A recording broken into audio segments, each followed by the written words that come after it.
سننے کو ملتا ہے کہ ووٹ کس کو دو گے.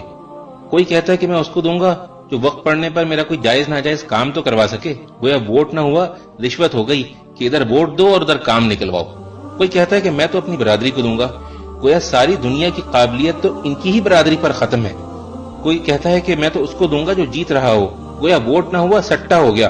کوئی کہتا ہے کہ سسٹم ہی ٹھیک نہیں, میں تو ووٹ ڈالوں گا ہی نہیں. گویا آپ کے ووٹ نہ ڈالنے سے تو سب ٹھیک ہو جائے گا نا.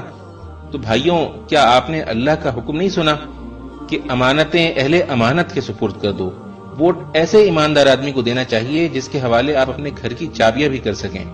اگر آپ اپنے گھر کی چابیاں اس کو نہیں دے سکتے تو اتنے بڑے ملک کے خزانے کیسے آپ اس کے حوالے کر سکتے ہیں؟ ووٹ ایک گواہی بھی ہے. اللہ نے فرمایا ہے کہ انصاف کی گواہی دینے والے بنو. جس شخص کے حق میں آپ ووٹ ڈالتے ہیں تو در حقیقت آپ اس بات کی گواہی دیتے ہیں کہ وہ امانت, دیانت اور حکومت کے امور چلانے کی قابلیت رکھتا ہے. اور ووٹ نہ ڈالنے والے وہ بھی اللہ کے اس فرمان کو یاد رکھیں کہ اس شخص سے بڑا ظالم اور کون ہوگا جس کے ذمے اللہ کی طرف سے گواہی ہو اور وہ اسے چھپائے. پھر سنیں میرے بھائی, ووٹ ایک سفارش بھی ہے. اللہ نے فرمایا ہے کہ جو بھلائی کی سفارش کرے گا وہ اس میں سے اپنا حصہ پائے گا, اور جو برائی کی سفارش کرے گا وہ اس میں سے اپنا حصہ پائے گا. آپ کے ووٹ سے جو جیتے گا, آپ کی برادری کا ہو یا نہ ہو, اور ملک میں اچھے کام کرے گا, اس میں آپ کا بھی اجر ہوگا.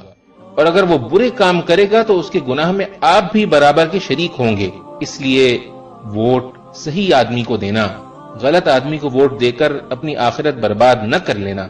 کیونکہ رسول اللہ صلی اللہ علیہ وسلم نے فرمایا, روز قیامت وہ شخص سب سے زیادہ خسارے میں ہوگا جو دوسرے کی دنیا کے لیے اپنی آخرت کھو بیٹھے.